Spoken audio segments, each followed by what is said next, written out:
Morning friends, मैं जितेंद्र सिंह जम्मू से। और मैं आज बात करूंगा अपलाइन के बारे में। अपलाइन बहुत ही रिस्पेक्टेड पर्सन होता है हमारे नेटवर्किंग के सिस्टम में। अगर हम नेटवर्किंग में आए हैं तो हमें इस सिस्टम में लेकर आने वाला अपलाइन ही होता है, जो पहली बार हमें हाथ पकड़कर सिस्टम में लेकर आता है। तो उनकी हमेशा हमें रिस्पेक्ट करनी चाहिए, हमेशा उनका रिगार्ड करना चाहिए। और अपलाइन को यूज़ कैसे किया जाता है उस पर आज मैं बात करूंगा। और अपलाइन को यूज़ हमेशा आप ने करना है समझने के लिए। और स्टार्टिंग फेस में हम क्या करते हैं कि हमें अपलाइन का दिमाग यूज करना चाहिए और खुद का शरीर। गलत हम कहाँ पर होते हैं? जहाँ पर हम अपलाइन का शरीर और खुद का दिमाग यूज करना शुरू होते हैं, तभी हमारा काम जितना हम करने की वजह से कितना सोच कर आते हैं करेंगे उतना होता नहीं है, क्योंकि वो हो जाता है हम सही तरीके से अपलाइन का फ़ायदा नहीं ले पाते। अगर मैं एक स्टोरी के माध्यम से बताऊं तो अपलाइन को कैसे अगर समझने का उस स्टोरी में बहुत अच्छा तरीका है। और वो स्टोरी ऐसे है कि आपने एक खरगोश देखा होगा, रैबिट। और रैबिट क्या होता है? खरगोश एक इतना नाजुक प्राणी होता है कि अगर जोर से उसके पास साउंड भी लगा दी जाए तो उसको हार्ट अटैक वगैरह भी आ सकता है। और बहुत नाजुक होता है, उसका दिल भी नाजुक होता है और वो भी नाजुक प्राणी होता है। तो एक बार क्या होता है कि जंगल में खरगोश होते हैं, तो खरगोश सोचता है कि मैं बिल में ही बड़ा रहता हूँ, बिल में ही रहता हूँ, बाहर मुझे जाने का खतरा रहता, तो मुझे यार ये ज़िंदगी से बाहर आना है, मैंने लाइफ जीनी है जैसे और जानवर जीते हैं, तो मैं छुप छुप कर लाइफ नहीं जी सकता।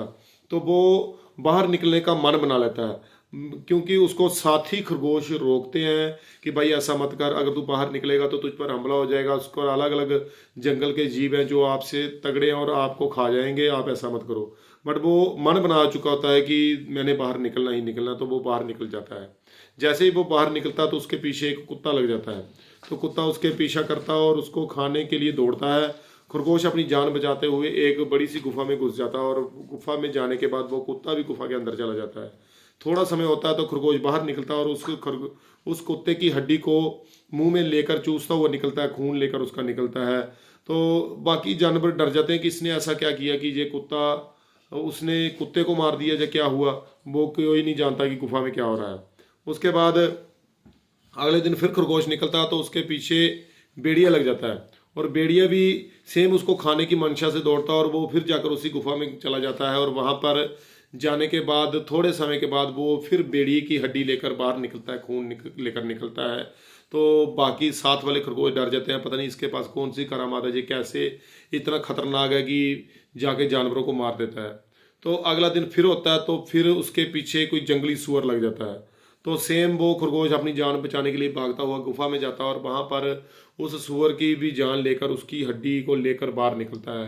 तो बाकी जानवर डर जाते हैं, पर उसके साथ का एक खरगोश होता है, वो उसको पूछता है, भाई मुझे ये एक बात बता कि यार तेरी इतना दहशत हो चुकी है कि तू बड़े बड़े जानवरों का तूने खून चूसा हुआ है, पर तुझे करता कैसे है? उस गुफा में ऐसा क्या करता है? वो बोलता है, मैं तेरे को बताता हूँ, मैं कुछ नहीं करता हूँ। पहली बार जब मेरे पीछे कुत्ता लगा था तो मैं उस गुफा में गया था, तो मैंने वहाँ पर देखा एक बब्बर शेर था वहाँ पर। तो वो जैसे ही मुझे खाने लगा तो मैंने उनसे बात की, उससे के साथ एक संधि कर ली, मैंने एक समझौता कर लिया कि आप रोज शिकार करने के लिए भागते हो और मैं जान बचाने के लिए भागता हूँ। क्यों ना ऐसा हो कि मैं भी बच जाऊँ और आपको भी शिकार रोज मिलता रहे। तो उसी के अकॉर्डिंग मैं क्या करता हूँ, रोज एक जानवर लेकर उसको दे देता हूँ, और वो उसको भी मेहनत नहीं करनी पड़ती और मेरी भी जान बची रहती है।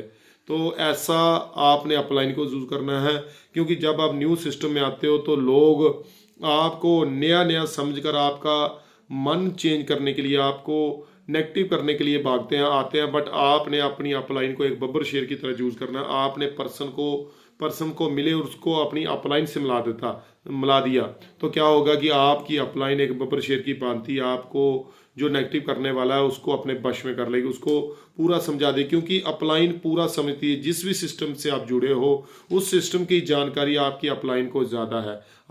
मैं उम्मीद करता हूँ कि आप समझ गए होंगे मेरी कहानी का कहने का तात्पर्य क्या है, कि हमें अपलाइन को कैसे यूज़ करना है, अपलाइन का कैसे सहयोग लेना है, और अपलाइन से हमेशा बना कर रखें। क्योंकि एक बात आज समझ लें कि 100 हम डाउनलाइन मिलकर भी एक अपलाइन क्रिएट नहीं कर सकती, पर एक अपलाइन हजारों डाउनलाइन में टीम क्रिएट कर सकती है। तो अगर आप एक अपलाइन से बना के रखेंगे तो आपको वो टीम क्रिएट करके दे देगी।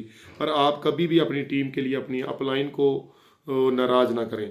तो ये थी मेरी अपलाइन के लिए छोटी सी स्टोरी। अगली स्टोरी लेकर मैं जल्दी आपके सामने हाजिर होऊंगा जी। गुड बाय, खुश रहें, मस्त रहें और खुश रहें। Thank you.